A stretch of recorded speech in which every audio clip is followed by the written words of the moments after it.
मैं हूं एडवोकेट राहुल मिश्रा और आज की वीडियो में आप सभी का स्वागत है। आज के वीडियो में हम समझने की कोशिश करेंगे कि जब भी झूठे बलात्कार के मुकदमे आपके ऊपर हों या किसी अन्य धारा में आपके ऊपर झूठा मुकदमा रजिस्टर हो गया है और ऐसी कंडीशन में आप कहते हो कि उक्त अपराध आपके द्वारा नहीं कारित किया गया है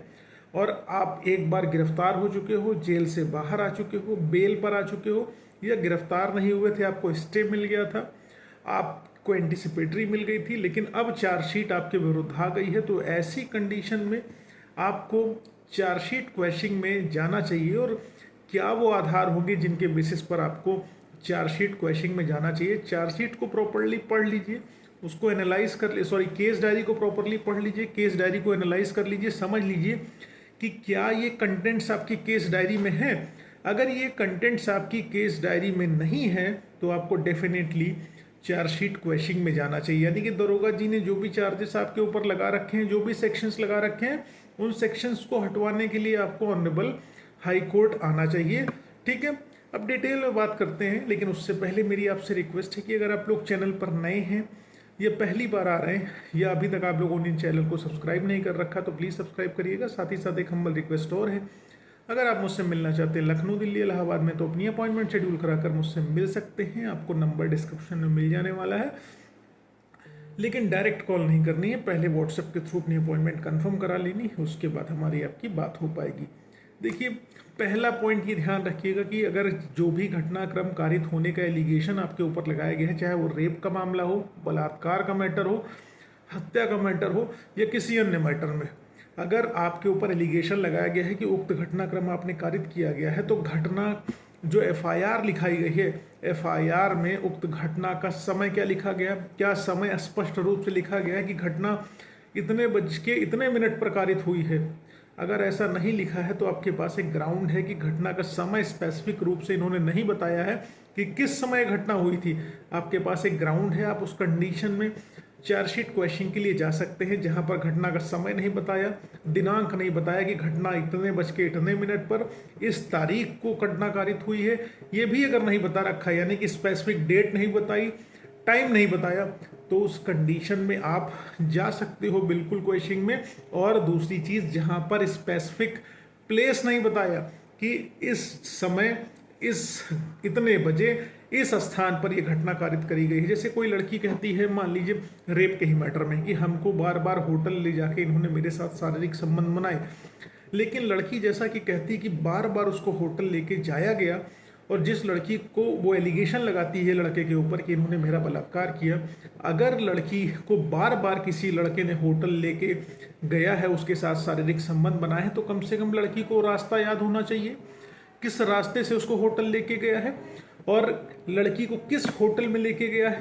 किस तारीख को लेके गया है, कितने बजे लेके गया है, वो ये स्पष्ट होना चाहिए। लेकिन जहां पर जिस लड़की का एलिगेशन है कि बार बार उसको किसी होटल में ले जाकर शारीरिक संबंध बनाए गए और होटल का नाम नहीं बता पा रही है, स्थान नहीं बता पा रही किस जगह पर है, आइडेंटिफाई नहीं कर पा रही कि इस लोकेशन में वो होटल है, इस प्लेस पर वो होटल है, तो उस कंडीशन में आप अंदाजा लगा सकते हैं कि वो एफआईआर फर्जी लिखा रही है, झूठे एलिगेशन लगा रही है, ताकि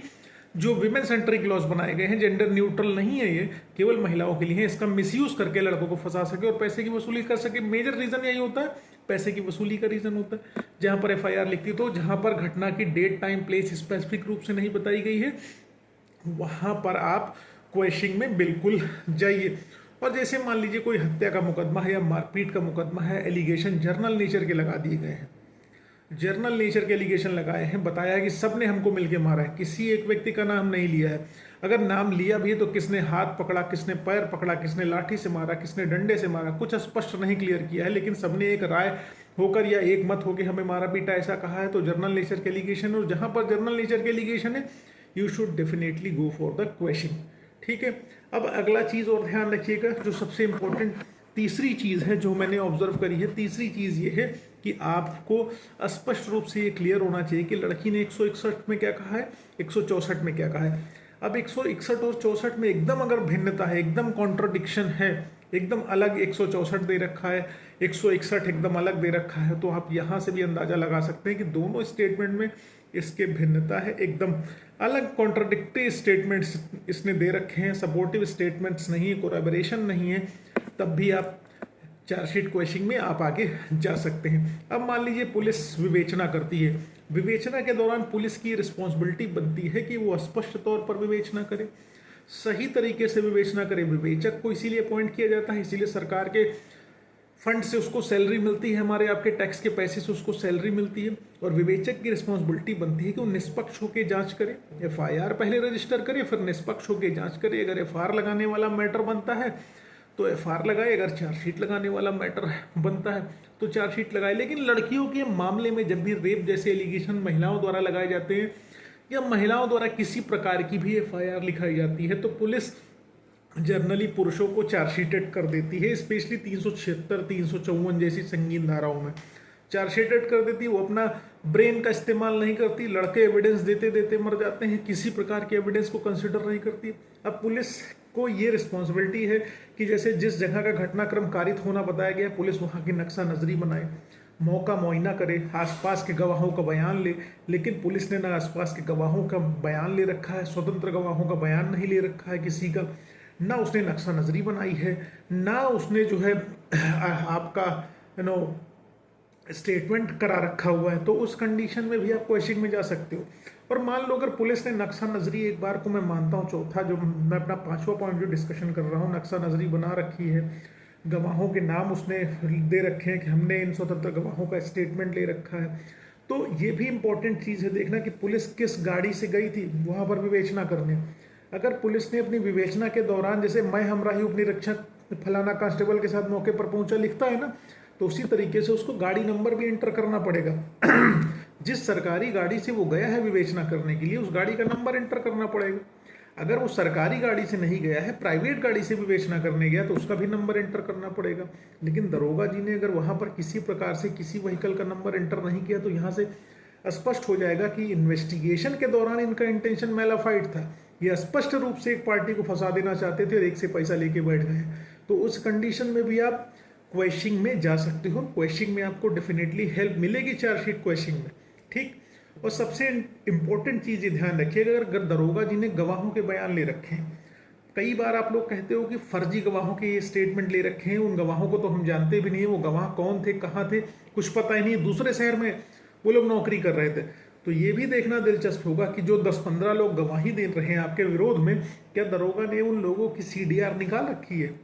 क्या एक्चुअल में वो लोग उस घटनाक्रम कारित होते समय देख रहे थे? जो घटनाक्रम कारित होना बताया गया है, क्या वो लोग उस समय वहां पर थे?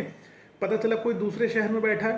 दरोगा जी ने उसका नाम स्वतंत्र गवाह के रूप में डाल रखा है कि गवाह है, इन्होंने देखा था। तो दरोगा जी की जिम्मेदारी बनती है कि वो सीडीआर निकालें उस व्यक्ति का जो क्लेम कर रहा है कि मैं गवाह हूँ। लेकिन अगर उन्होंने गवाहों का सीडीआर भी नहीं निकाला है, तो ये भी एक बहुत महत्वपूर्ण विषय बनता है जो स्पष्ट कर देता है कि आपके विरुद्ध साजिश की गई है, ठीक है। और सबसे इंपॉर्टेंट चीज़ ध्यान रखिएगा, आपकी भी सीडीआर निकालना जरूरी है। आप कह रहे हैं कि आप इस लोकेशन पे नहीं थे, दरोगा जी बता रहे हैं कि आप थे, आपके विरुद्ध किसी ने एलिगेशन लगाया, तो उनकी रिस्पॉन्सिबिलिटी है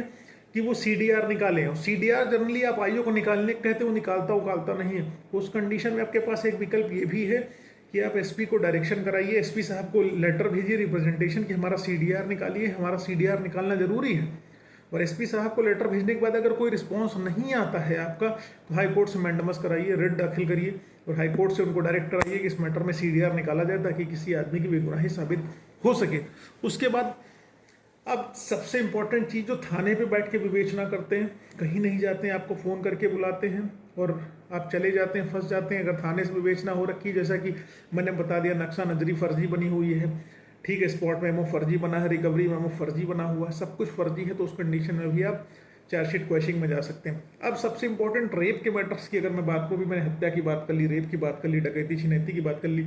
अब रेप के मैटर्स की अगर बात करूँ, तो 7वां-8वां पॉइंट जो मेरा वो सबसे इंपॉर्टेंट है कि अगर लड़की ने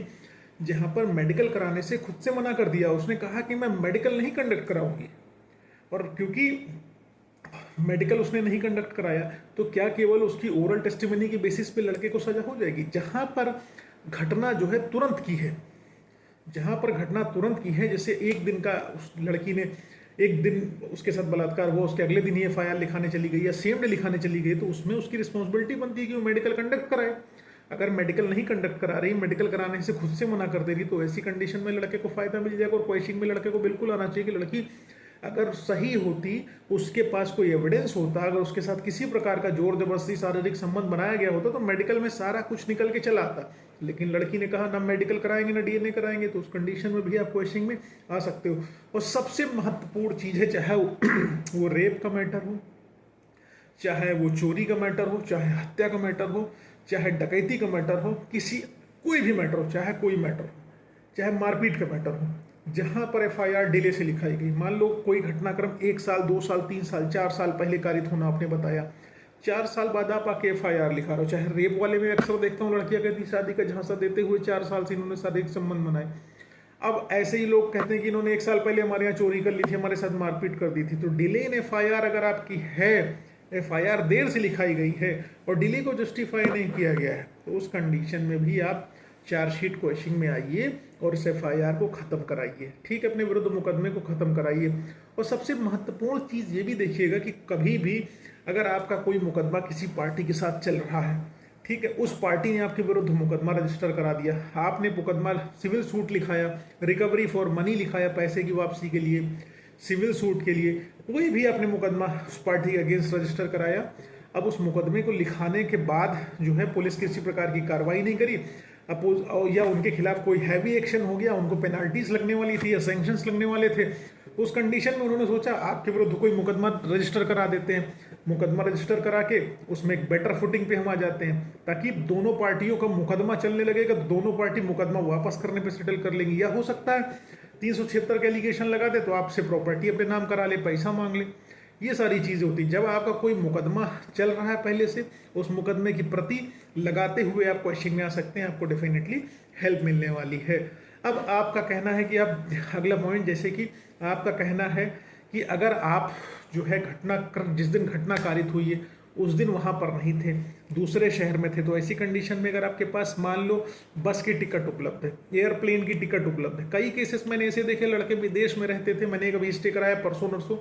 लड़का विदेश में था, लड़का विदेश से जैसे बाहर आया लड़की ने रेप के एलिगेशन लगा दिए। तो जब आपको घटनाक्रम कारित हो रहा है, आप शहर में ही नहीं हो, आप कहीं और हो, कहीं अपने ऑफिस में लॉगिन करके बैठे हो, नौकरी कर रहे हो, कहीं हो,